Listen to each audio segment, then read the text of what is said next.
Shalom bagi kita semua. Selamat berjumpa di tahun baru ini, di tahun 2025.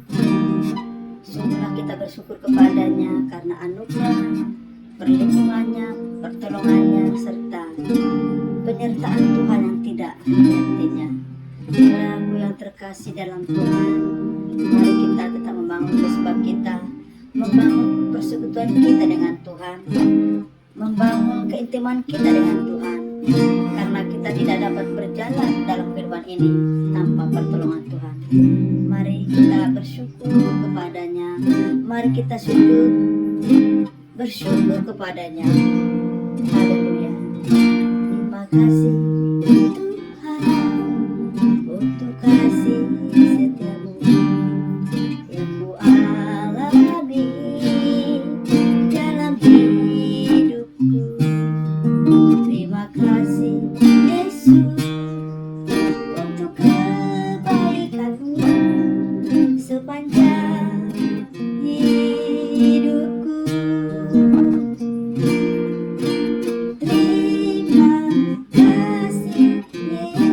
Yesusku buat anugerah yang kau beri setiap hari ini.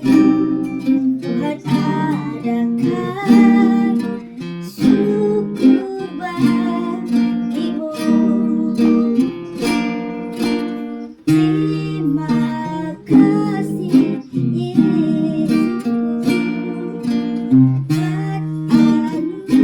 buat anugerah yang kau beri setiap hari ini. Tuhan berkati syukur bagimu. Oh, terima kasih, terima kasih Yesusku buat anugerah yang kau beri sebab hari ini Tuhan adakan syukur bagimu. Syukur bagimu. Syukur bagimu Tuhan, Allah yang perkasa. Shalom saudaraku yang terkasih di dalam Tuhan. Marilah kita sejenak lebih lagi untuk memperdengarkan pesan Tuhan bagi kita pada saat ini, di mana dalam Lukas pasal 4 ayat 14-30 dengan tema tak perlu ragu lagi. Saudaraku yang terkasih di dalam Tuhan, saya pernah mendengar seorang yang meragukan kuasa Yesus ketika kondisi ekonominya terpuruk. Ia berniat untuk kembali keyakinan yang lama. Bagaimana Alkitab mengajarkan kita dalam situasi ini? Tentu kita pernah mengalami situasi kondisi yang sangat sulit di titik yang terendah, yang seolah-olah memang tidak ada lagi jalan dan pintu untuk menyelesaikan masalah tersebut. Tapi mari kita belajar dalam konteks firman ini. Dalam kuasa Roh Kudus, Yesus kembali ke kampung halamannya, Nazaret. Ia mengajarkan di rumah ibadah. Pada saat itulah yang menyatakan bahwa penggenapan di dalam Yesaya 61 ayat 1-2 terdapat dalam dirinya. Ada banyak hal perlu kita pelajari di sini, di mana semua orang membenarkan hal itu. Memang benar bahwa Yesus berkuasa untuk memberi pengharapan, pembebasan, dan pemulihan. Sayangnya, setelah mereka mengetahui latar belakang Yesus, mereka meragukan kuasanya. Karena itu mereka menantikan bukti mujizat seperti yang terjadi di Kapernaum. Namun Yesus berkata, tidak ada nabi yang diterima di kampung halamannya. Hal ini telah terjadi pada Nabi Elia dan Nabi Elisa. Akibatnya mereka marah dan ingin membunuh Yesus. Namun Yesus mengatakan kuasanya dengan keluar dari kepungan massa dan pergi dengan aman. Bagaimana mungkin orang yang meragukan kuasa Yesus bahkan hendak menghilangkannya dari hidupnya, dapat mengalami mujizatnya. Banyak orang tahu bahwa Yesus berkuasa seperti yang sudah dituliskan dalam Alkitab. Meskipun demikian, banyak orang meragukan bahwa Yesus benar-benar berkuasa. Benar ini kadang-kala meminta bukti mujizat, baik melalui apa yang dilihat di depan mata maupun apa yang dialami dalam dirinya.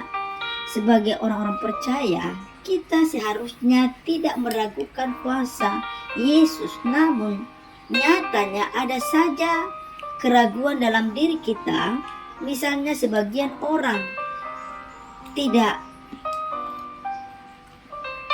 mampu dalam keterpurukan, ya, seolah-olah Tuhan itu tidak ada untuk menolong dia. Sekarang kita sudah memasuki tahun 2025. Kita tidak tahu apa yang akan terjadi sepanjang tahun ini. Kita memerlukan kesehatan, kekuatan, dan berkat. Nah, semua itu dapat dipenuhi oleh Tuhan Yesus. Maka kita tidak perlu ragu lagi akan kuasa Yesus dalam kehidupan kita.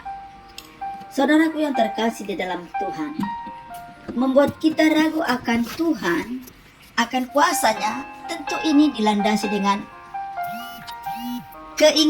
keyakinan kita, kepercayaan kita yang masih bimbang, sehingga kita berpikir dan memberikan kesimpulan bahwa Allah itu tidak berkuasa dan Allah terlambat menolong kita dalam keterpurukan atau setiap masalah. Celakanya manusia di akhir-akhir zaman ini, ya, Tuhan itu baginya bisa diatur, bisa dikendalikan. Itu celakanya. Saudaraku yang terkasih di dalam Tuhan, mari kita jangan memakai paradigma kita bahwa kita yang mengatur Tuhan. Waktunya kita, bagi juga waktunya Tuhan. Jangan kita egois. Kita harus sadar diri, tahu diri siapa kita. Kita harus punya pemahaman dan memiliki kerendahan hati. Allah itu bertahta, berkuasa, pencipta langit dan bumi, pemilik bumi ini. Maka kita harus tunduk kepada otoritas Tuhan, akan kedaulatan Tuhan dalam hidup kita. Mari kita terus mengeluh-elukan bahwa Allah itu yang memelihara hidup kita, yang menjaga hidup kita.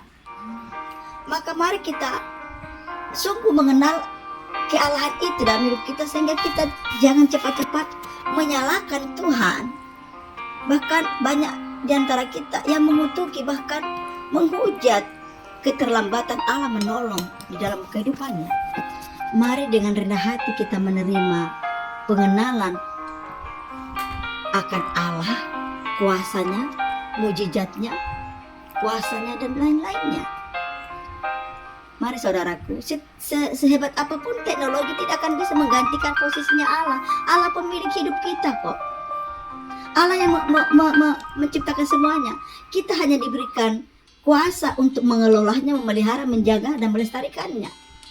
Jadi posisi kita harus mengerti di sini dulu, ya. Jangan kita memakai paradigma kita, menurut kita canggih otak kita, cerdas otak kita. Ya itu kita harus patut syukuri karena Allah yang memberi. Maka kita jangan pernah mensejajarkan diri kita dengan Allah, diri Allah. Saudaraku yang terkasih dalam Tuhan, teknologi yang sudah canggih itu kan juga hasil dari anugerah yang Tuhan berikan kepada manusia untuk mengembangkan yang ada. Bukan manusia menciptakan, manusia yang mengelola. Sumbernya Tuhan kok. Jadi mari kita dengan rendah hati mengenal Tuhan, dan tetap Allah yang berkuasa berdaulat di hati kita. Jangan ada keangkuhan, jangan ada kesombongan. Kalaupun kita bisa berkarya dengan ciptaan yang Tuhan berikan kepada kita, ya memang sepatutnya kita berkarya dengan anugerah yang Tuhan berikan kepintaran kepada manusia untuk mengembangkan setiap potensi-potensi kepintaran yang Tuhan berikan untuk kelangsungan hidup manusia. Jadi mari kita berserah penuh kepada Tuhan, bersandar penuh kepada Tuhan dengan kapasitas yang Tuhan berikan kepada kita. Kita hanya bersyukur dengan anugerah-anugerah yang Tuhan berikan kepada kita. Jangan kita sampai Ya, menyombongkan diri kita dengan apa yang kita punya. Mari kita sadar diri sebagai posisi kita sebagai ciptaan Tuhan.